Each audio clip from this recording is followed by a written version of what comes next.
In 2019, Martin Scorsese set the internet ablaze by declaring Marvel movies are not cinema. The Marvel-type pictures, where the theaters become amusement parks, that's a different experience, and it's not cinema, it's something else. Many agreed, but a number of fans, filmmakers, and critics had major issues with the statement. Of course it's cinema. It's in cinemas. It's cinema. I think to say one is cinema and one is not cinema isn't quite fair. That's like saying, Bugs Bunny ain't funny. But there's something deeper to this issue. The debate has grown beyond Marvel. It's become about the entire theatrical film experience. They've got real cinema on the run. So let's dive into why this clash could shape the future of films on the big screen for years to come. Please take your time. Now, if Marvel movies aren't cinema, what are they?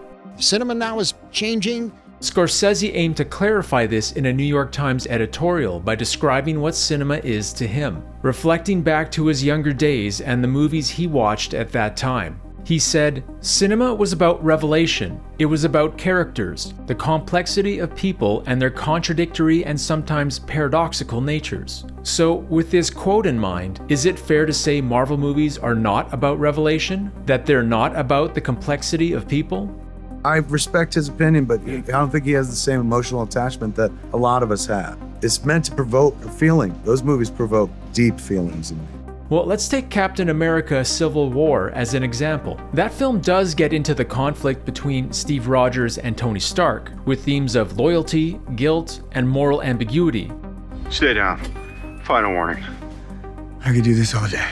So would this not fit Scorsese's ideas? Well, in one way, yes, but are these Marvel films doing a good job of exploring these issues? Is there a depth to them, or are they only scratching the surface, keeping things on a more superficial level? Because this is one of the big issues Scorsese seems to be getting at. He acknowledged, "Many of the elements that define cinema as I know it are there in Marvel pictures. What's not there is revelation, mystery, or genuine emotional danger. Nothing is at risk."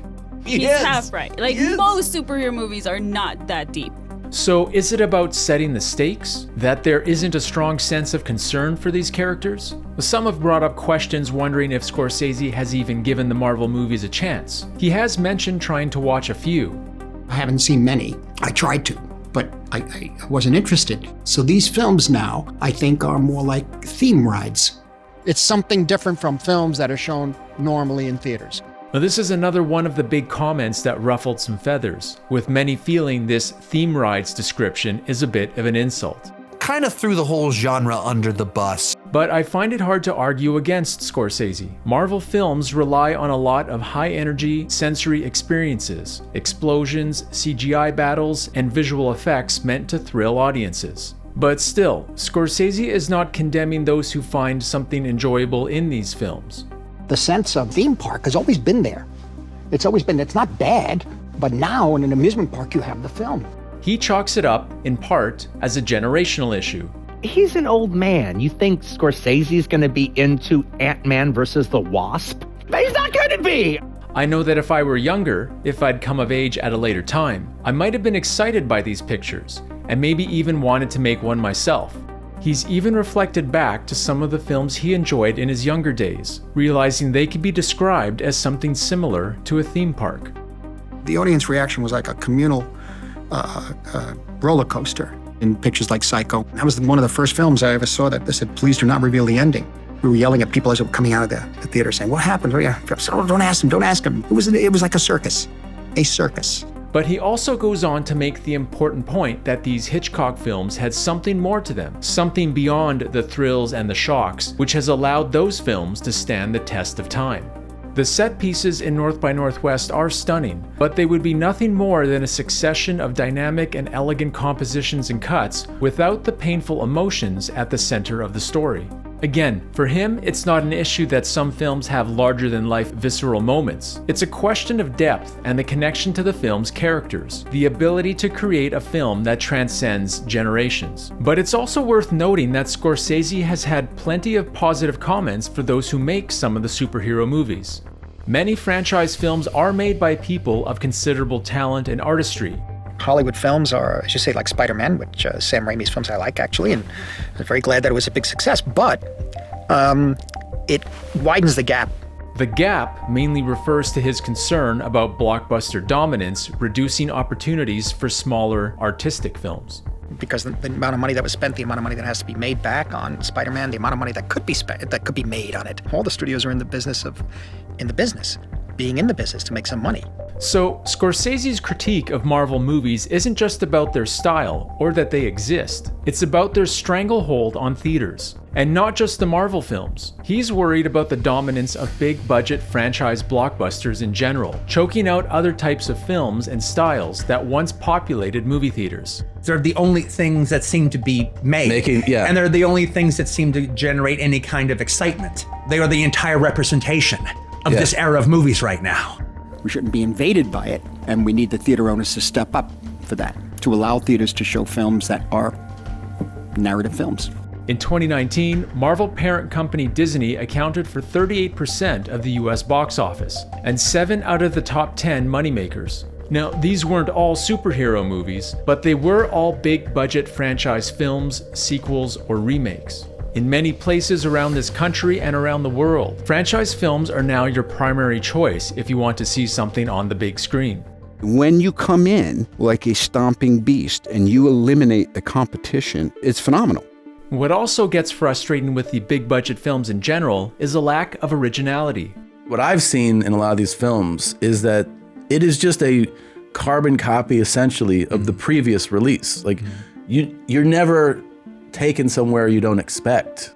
In 2024, the top 14 films at the box office were all sequels or prequels. So do audiences mostly want regurgitated franchise films? Scorsese sees this as a chicken and egg situation. If people are given only one kind of thing and endlessly sold only one kind of thing, of course they're going to want more of that one kind of thing.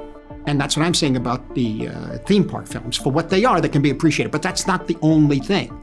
Now, there are still occasional films outside of this mold that do achieve box office success. In 2023, Oppenheimer and Sound of Freedom were 2 films that pulled in hundreds of millions, going against the superhero action-adventure trend. But examples like that have been few and far between. So why are superhero films so dominant? Now, it's often brought up that recurring properties like Batman or Iron Man are low-risk bets, familiar characters that guarantee audiences, unlike original films that might flop. And with superhero characters, well, these icons outlive their actors. You have all these actors who have become famous playing these parts, characters, but they're not movie stars. Right. Captain America is the star. Thor is the star. Well, from the movie studio's perspective, having the character be a bigger star than the actor gives them more control. The days of a great true movie star who's a great true actor who puts his blood and guts in the film, done.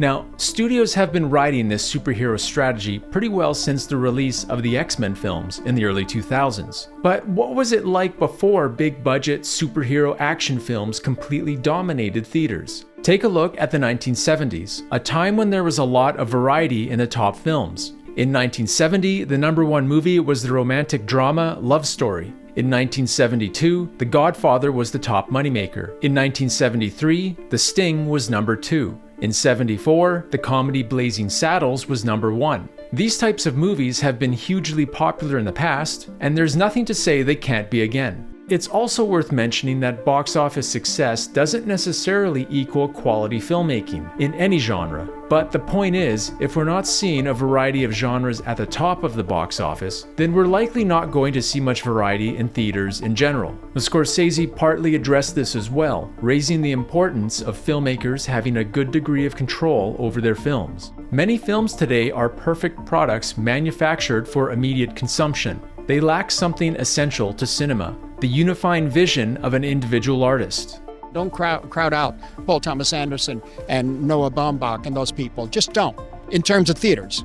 Now, it's always been difficult for filmmakers to get full control of their stories when a studio gets involved, but it definitely feels like over the past 20 or 30 years, the studio grip on films has become even stronger, with movies that get the green light selected by people further out of touch with what makes a great film, or they have some overarching political agenda. So could we see things cycle back to dramas and comedies? Are audiences getting tired of superhero movies? You have to get past the Avengers and Marvel at some point, okay? Other f***ing people make movies.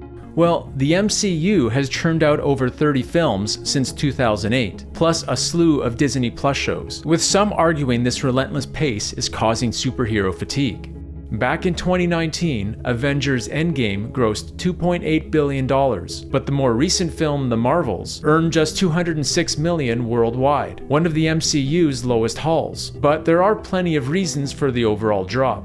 I've gone to these movies and you just go like, it's not that different from the previous film. Yeah. Focusing the films on more obscure characters, more and more agenda-driven storylines, and too many superhero films in general relying on nostalgia. I'm Batman. So maybe Scorsese's concern with franchise-packed multiplexes is hitting home. But with Marvel's strong fan base and more Avengers films on the way, it's most likely superhero films won't be leaving anytime soon. It's more a question of whether the theatrical film ecosystem can once again make room for other types of movies. Where can they be shown if the theaters are taken over by beautifully made animated pictures, in a sense? Maybe we'll have to see the collapse of the Hollywood system itself, and the creation of a new system that sees filmmakers take greater control of their projects. If you get a nice theater, nice seats, and just go. Yeah. Go with it. Let us take you into that world, almost like a contemplation. Scorsese's not asking to ban blockbusters. He's looking for balance, to bring more people back to the movie theaters. What has to be protected is the singular experience of experiencing a picture, ideally with an audience. Only time will tell if Scorsese's vision of theaters filled with heroes and character-driven human stories can take hold.